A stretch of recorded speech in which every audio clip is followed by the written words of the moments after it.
KK ന്യൂസിൻ്റെ എല്ലാ മാന്യ പ്രേക്ഷകർക്കും ഈ ഇൻ്റർവ്യൂവിലേക്ക് സ്വാഗതം. SCT കോളേജിൻ്റെ ചരിത്രത്തിലാദ്യമായി ഒരു മാധ്യമ പ്രവർത്തനം കോളേജിൽ വെച്ച് സ്റ്റാർട്ട് ചെയ്ത് വെച്ച് ചരിത്രമുണ്ടാക്കിയ SCT കോളേജിൻ്റെ ഏറ്റവും പുതിയ താര സെൻസേഷനായിട്ടുള്ള ഒരു വ്യക്തി നമ്മുടെ കൂടെ ഉണ്ട്. നമുക്കിന്ന് TK ന്യൂസിന് ഇൻ്റർവ്യൂ ചെയ്യാം. സുജിത്താണ് നമ്മുടെ കൂടെ. TK ന്യൂസിൻ്റെ എല്ലാം എഡിറ്റർ ചീഫായ സുജിത്താണ് നമ്മുടെ കൂടെ. അപ്പോൾ സുജിത്ത് ഇപ്പോൾ വളരെ സന്തോഷം KK ന്യൂസിൽ പങ്കെടുക്കാൻ സമ്മതിച്ചതിന്. TK ന്യൂസ് ഇപ്പോൾ തുടങ്ങിയിട്ട് എത്ര നാളെ എങ്ങനെയായിരുന്നു TK ന്യൂസിൻ്റെ തുടക്കം? TK ന്യൂസ് തുടങ്ങേണ്ട സാഹചര്യങ്ങളെ പറ്റി താങ്കൾ വളർന്നു വരുന്ന ഗുണ്ടകൾ അവരുടെ ആയിട്ടുള്ള നമുക്ക് നടന്നു സംസാരിക്കും. നല്ല തീമാണ് അവരുടെ വളർന്നു വരുന്ന എന്താ പറയാ കറപ്ഷൻ ഗുണ്ടകൾ, നിന്നെ പോലെ ഗുണ്ടകൾ. സായി അല്ല SI എന്ന് പറഞ്ഞിട്ട് സാബു ആഷി കിസ്ര എന്നൊരു ടീം ഇറക്കി കുട്ടികളുടെ കയ്യിൽ നിന്ന് പൈസ പിരിച്ചിട്ട് കോളേജിനകത്ത് തന്നെ ഒരു റൂം എന്ന് പറഞ്ഞ സംഭവം ഉണ്ടാക്കിയിട്ട് ആ ക്ലാസ്സിനകത്ത് ഒരു ചില്ലി ഫർണിച്ചർ പോലും ഇല്ലാത്തത്.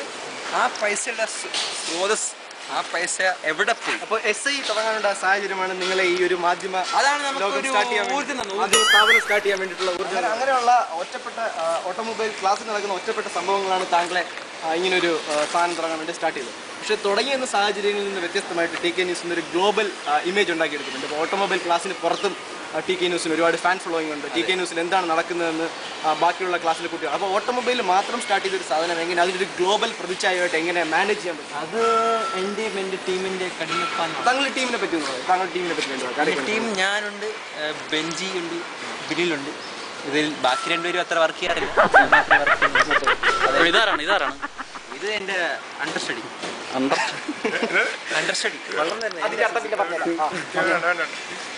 അപ്പോൾ അങ്ങനെ ഒരു ഗ്ലോബൽ ഇമേജ്. അപ്പം നിങ്ങൾ മാത്രം ഫേസ്ബുക്കിൽ TK ന്യൂസ് വരുന്നതാണ് TK ന്യൂസിന്റെ കാരിയർ ഗ്രാഫിലുള്ള ഒരു വൻ. അതിനിടയിൽ പറയാൻ പറഞ്ഞത് വെറും 97 ദിവസം കൊണ്ട് ഫേസ്ബുക്കിൽ 100 ലൈക്ക് ഒപ്പിച്ചെടുക്കാൻ വേണ്ടിയിട്ട് ഡൽഹിയിൽ നിന്നും പഞ്ചാബിൽ നിന്നും ആളെ ഇറക്കി വാടകയ്ക്ക് ഫേസ്ബുക്ക് അക്കൗണ്ട് എടുത്ത ആളാണ്. അപ്പോൾ ഫേസ്ബുക്കിലുള്ള ഇതുമായിട്ട് റിലേറ്റഡ് ആണല്ലേ? അത് ചിലവരുടെ തെറ്റിദ്ധാരണയാണ്. അങ്ങനത്തെ ഒരാളെ ശരിക്കും ഉള്ളതാണ്. ഡൽഹിയിൽ നമ്മളുടെ ഒരു പ്രിയപ്പെട്ട സുഹൃത്തിൻ്റെ കാമുകി എന്ന് തന്നെ പറയാം. വരും ദിവസങ്ങളിൽ നമുക്ക് ആരാണ് ആ സുഹൃത്തിനെ നിങ്ങൾ തീർച്ചയായും അടുത്ത ദിവസങ്ങളിൽ കാണുന്നതായിരിക്കും. മുമ്പിൽ കൊണ്ടുവരുന്നത് അയാളെ തന്നെ മുമ്പിൽ കൊണ്ടുവരുന്നതായിരിക്കും.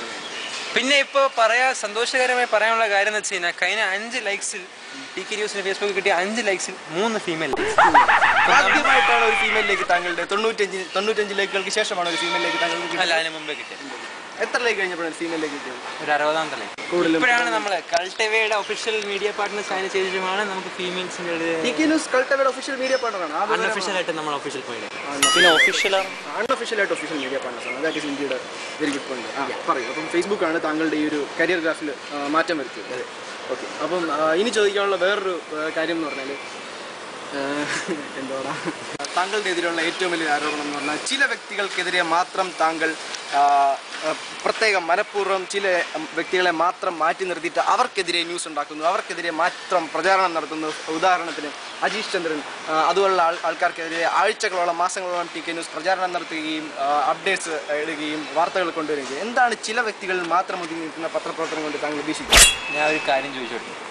ഈ മാധ്യമപ്രവർത്തകർ ഒസാമ ബിൻ ലാദൻ, ബുഷ് അങ്ങനെയുള്ള ആൾക്കാർക്കെതിരെ മാത്രം ന്യൂസ് റിപ്പോർട്ട് ചെയ്യാറ്. എന്നാലും ഓട്ടോമൊബൈൽ ഒരു 10, 70, 72 പേരുള്ളതിലും മെക്കാനിക്കലും ബാക്കിയുള്ള ക്ലാസ്സിൽ ഒരു 400ഓളം പിള്ളേരുള്ളതിലും ഒരു 4, 5 പേരിലേക്ക് ഒതുങ്ങി നിർത്താവുന്നതാണോ TK ന്യൂസിന്റെ മാധ്യമ പ്രവർത്തനം? അല്ല, തീർച്ചയായും. പിന്നെ എന്തുകൊണ്ടാണ് ശ്രദ്ധിക്കുകയാണെങ്കിൽ ഫേസ്ബുക്കിൽ എടുത്ത് നോക്കിക്കഴിഞ്ഞാൽ നമ്മൾ ഒരു റിപ്പോർട്ട് ചെയ്തിട്ടുണ്ട്. ഇനിയും തൊട്ട് അജീഷ് ചന്ദ്രൻ്റെ എതിരെ റിപ്പോർട്ട് ചെയ്യുന്നില്ല.